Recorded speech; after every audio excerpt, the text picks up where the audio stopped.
He didn't even give a real reason. What if I told you that right now, as the PGA Tour gears up for its final signature event of the season, something strange is happening, and almost nobody is talking about it the way they should be? If you're a golf fan, or even if you've just heard the name Rory McIlroy once in your life, you need to stop scrolling right now, because what's happening at the Travelers Championship this week is going to make you question everything you thought you knew about player loyalty, schedules, and the politics behind the PGA Tour. Stick with me for the next few minutes, because by the end of this video, you're going to understand exactly why 3 of the biggest names in golf are missing from one of the most loaded fields of the year, and why the reasons being given don't fully add up. Let's set the scene. This week, the PGA Tour is at TPC River Highlands in Cromwell, Connecticut, for the Travelers Championship. This isn't just any regular tour stop. This is the final signature event of the 2026 season before the FedEx Cup playoffs begin. That means it's one of the biggest, richest, most important weeks left on the entire PGA Tour calendar. We're talking about massive FedEx Cup points, a stacked prize purse, and basically every top player in the world showing up to fight for position before the playoffs start. In fact, almost the entire top 50 in the world rankings are here this week. Scottie Scheffler is here. Wyndham Clark, fresh off winning the US Open, is here. Xander Schauffele, Tommy Fleetwood, Ludwig Aberg, Justin Thomas, basically every superstar you can think of is teeing it up at TPC River Highlands. So with a field this loaded, this stacked, this important, why are some of the sport's biggest names not here? That's the question everyone in the golf world is suddenly asking. And the answers, when you actually dig into them, are way more interesting than you'd expect. Let's start with the name that's making the most noise, Rory McIlroy. Rory McIlroy is currently the world number 2 golfer on the planet. A 4-time major champion. One of the most marketable, most talked about athletes in the entire sport. And this week, he is nowhere to be found at the Travelers Championship. Now here's where it gets interesting. This isn't just some random skipped event for Rory. This is now the 3rd signature event he has missed this season. Think about that for a second. Signature events are supposed to be the crown jewels of the PGA Tour calendar, the events with the biggest fields, the biggest money, and the most FedEx Cup points on offer outside of the majors themselves. And Rory McIlroy, one of the faces of the entire sport, has now skipped 3 of them. He's only played 5 out of 8 signature events this season. So why is he skipping? According to McIlroy himself, the reasoning comes down to burnout and scheduling. He's openly admitted in the past that he played, quote, way too much in previous seasons, and that he wants to be more rested heading into the bigger events, meaning the majors and the playoffs.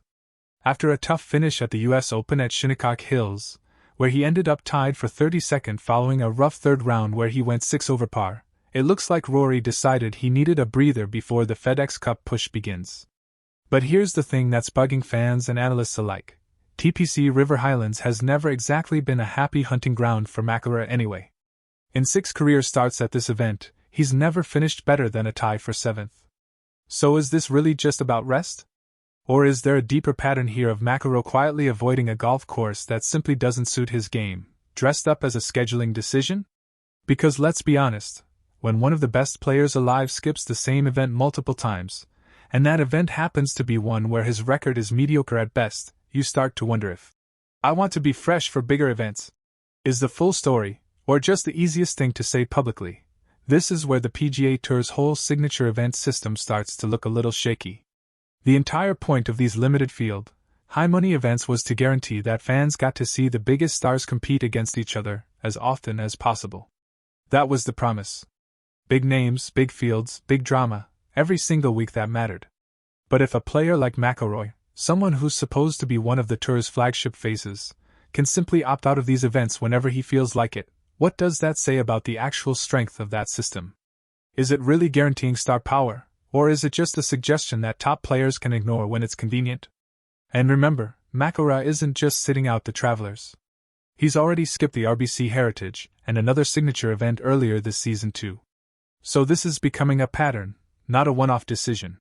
Fans who pay for tickets, who tune in expecting to see the biggest stars in the sport going head-to-head, are instead getting a watered-down version of signature, more often than the tour probably wants to admit. Now let's move to the second big name missing this week, Billy Horschel. Horschel's situation is completely different from McIlroy's, And honestly, it tells a much harder story about how the PGA Tour actually works behind the scenes. Horschel isn't sitting out by choice. He's sitting out because the rules of qualification simply didn't favor him this time. The Travelers' Championship field is capped, and there are strict qualifying criteria tied to world ranking and tour standing that determine who gets a guaranteed spot. Horschel fell outside of that line. Despite being a former Ryder Cup player, despite having a respected career on tour, the numbers right now just aren't on his side. And this is the brutal part of professional golf that casual fans don't always think about.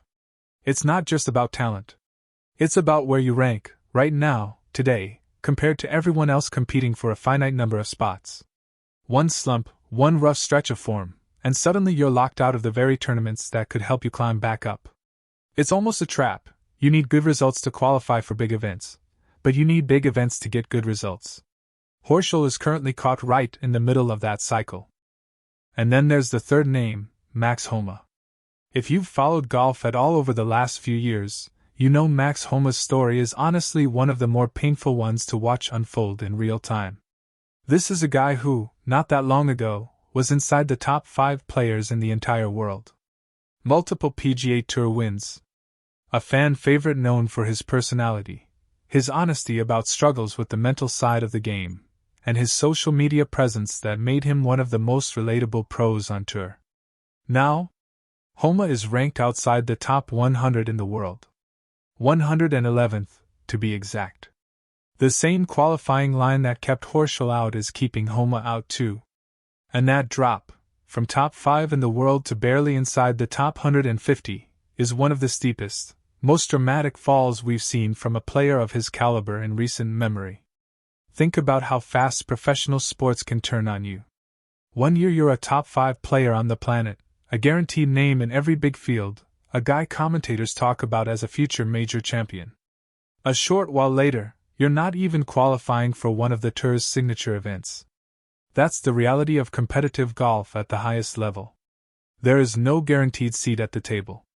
Form is everything, and when it disappears, it can disappear fast. So now we've got 3 completely different stories, all colliding in the same week, all resulting in 3 of the most recognizable names in golf missing from one of the biggest events of the year. McIlroy skipping by personal choice, openly admitting he's managing burnout and prioritizing bigger events down the line. Horschel and Homa, both shut out not because they wanted to be, but because the numbers didn't work in their favor. And here's where I want you to really sit with the bigger picture, because this isn't just about 3 guys missing one tournament. This is a snapshot of exactly how brutal and unforgiving professional golf actually is in 2026. On one side, you have a superstar who is so secure in his status, so financially set, so deep into his career, that he can simply choose not to show up to one of the sport's biggest events, multiple times in a single season, and face almost no real consequence for it. No suspension. No real backlash beyond some grumbling from fans and media. Just a statement about wanting to be fresh for the events that matter more to him personally. On the other side, you have 2 players who would probably give almost anything to be teeing it up this week, but simply can't, because the system has decided, based purely on recent results, that they don't currently belong in that field.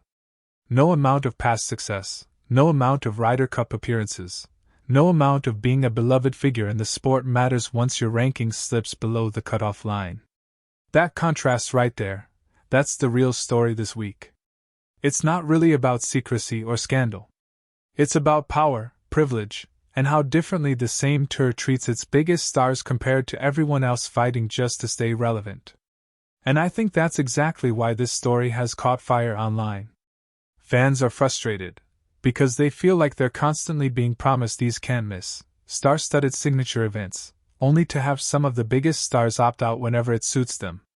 Meanwhile, players who are desperately trying to claw their way back into form, guys like Homa and Horschel, are locked out entirely, with zero flexibility, zero exceptions, zero mercy. Now let's talk a little bit about what this actually means going forward, because the implications here go way beyond just this one week in Connecticut. The PGA Tour has been pushing this signature event model hard over the past couple of seasons, specifically as a response to competition from LIV Golf and the broader shakeup in professional golf.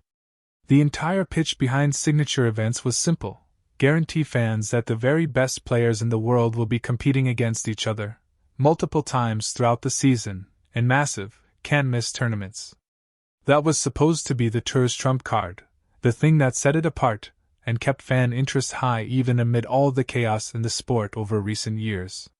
But when a player like Rory McIlroy, genuinely one of the faces of the entire sport, can casually skip 3 of these flagship events in a single season because he's tired or wants to manage his schedule for the majors, it starts to expose a real crack in that promise. If the Tour's own biggest stars don't fully buy into the urgency of these events, why should fans? And on the flip side, when players like Horschel and Homa, both former top performers, both fan favorites, get locked out entirely due to strict ranking cutoffs, it raises a different but equally important question: is the system actually designed to showcase the best of the best, or is it just designed to look exclusive on paper while letting the Tour's biggest names pick and choose at will? This isn't a clean, simple story. It's messy, it's a little uncomfortable, and honestly it says a lot about where professional golf is right now as a sport. Massive money. Massive stakes. But also a growing tension between the stars who built the sport's reputation and the system that's supposed to keep rewarding performance over reputation. Now, here's something else worth thinking about as this week plays out. With McIlroy out of the field, that automatically shifts the spotlight even more intensely onto Scottie Scheffler. Scheffler enters this week as the clear betting favorite, and for good reason. He's been putting together one of the most consistent stretches of golf we've seen from anyone in years. Multiple top 5 finishes already this season, a previous Travelers Championship win back in 2024 where he finished an incredible 22 under par, and another strong showing the following year. With McIlroy absent, Scheffler doesn't just become the favorite by the numbers, he becomes the unquestioned headline story of the week by default, simply because one of his biggest rivals decided to sit this one out. And then you've got Wyndham Clark, fresh off a US Open win, bringing a completely different kind of momentum into this event.